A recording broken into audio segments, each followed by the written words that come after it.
चंद्रयान तिसरे मराठी निबंध। भारताच्या अंतराळ संशोधनाच्या इतिहासात 23 ऑगस्ट 2023 हा दिवस सोनेरी अक्षरांनी कोरला जाईल। ह्या दिवशी भारतीय अंतराळ संशोधन संस्था इस्रोने रचलेला चंद्रयान तिसरा या अभिमानाने चंद्राच्या दक्षिण ध्रुवाजवळ यशस्वीपणे मऊ उतरणे सॉफ्ट लँडिंग केले। हे केवळ एक वैज्ञानिक यश नव्हते, तर संपूर्ण राष्ट्राच्या कठोर परिश्रम, सामर्थ्य आणि नाविन्यपूर्ण तंत्रज्ञानाचे प्रतीक होते। चंद्रयान दुसऱ्याच्या विक्रमाच्या लँडरच्या अपयशानंतर चंद्रावर यशस्वीपणे मऊ उतरवणे हे प्राथमिक आणि सर्वात महत्त्वाचे उद्दिष्ट होते। चंद्रयान तिसरेने हे अवघड काम नेमकेपणाने केले। लँडरमधून बाहेर पडलेल्या प्रज्ञात नावाच्या छोट्याशा रोव्हरने चंद्राच्या पृष्ठभागावर फिरून रासायनिक विश्लेषण केले। LIBS laser institute breakdown spectroscopy हे दुसरे प्रमुख उद्दिष्ट होते। लँडरवरील विक्रम उपक्रमांनी चंद्र पृष्ठभाग तापमान मोजण्याचे उपक्रम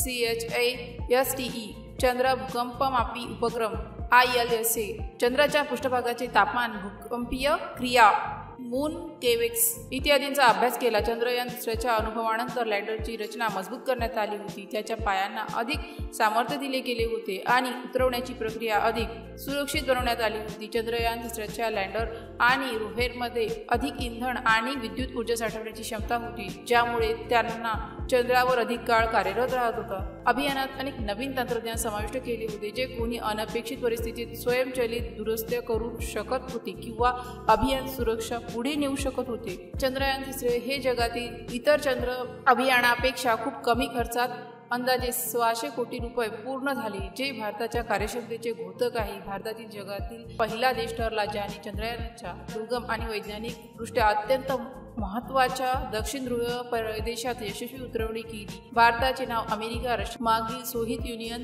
आणि चीन या देशाच्या पाठोपाठ चंद्रावर यशस्वी मऊ उतरवणी करण्याच्या देशांच्या यादीत घेतले गेले। हे यश केवळ इस्रोचे नव्हे, तर संपूर्ण भारताचे देशभरात खूप आनंदोत्सव साजरा झाला। दक्षिण ध्रुवाजवळ पाण्याच्या बर्फाच्या स्वरूपात असलेला अंदाज आहे। चंद्रयान तिसऱ्याच्या निरीक्षणांमुळे चंद्राच्या उत्पत्ती, विकास आणि भविष्यातील चंद्रावरील वस्तीसाठी आवश्यक साधनांविषयी मौल्यवान माहिती मिळेल। या अभियानात वापरलेली अत्याधुनिक तंत्रज्ञानाची भविष्यातील ग्रहांची मोहीम, उपग्रह प्रक्षेपणे आणि इतर अंतराळ संशोधनासाठी उपयुक्त ठरतील। चंद्रयान तिसरेचे यश हे देशातील लाखो तरुणांच्या मनात विज्ञान आणि तंत्रज्ञानाच्या क्षेत्रात करिअर करण्याची उत्सुकता निर्माण करेल। भारताचे अंतराळ क्षमतेतील नेतृत्व जागतिक सहकार्याच्या नव्या संधी निर्माण करेल। नव्या युगाची सुरुवात चंद्रयान तिसरे हे केवळ चंद्रावरील यशस्वी मोहीम नव्हती, ते भारताच्या वैज्ञानिक सामर्थ्याचे, अविश्वसनीय दृढ निश्चयाचे आणि असंभव हे शब्द नाकारण्याच्या क्षमतेचे जिवंत प्रमाण होते। हे यश दर्शवते की साधनसामुग्रीपेक्षा मनाची शक्ती आणि सामूहिक प्रयत्न हेच खरे बळ असते। चंद्रयान तिसऱ्याच्या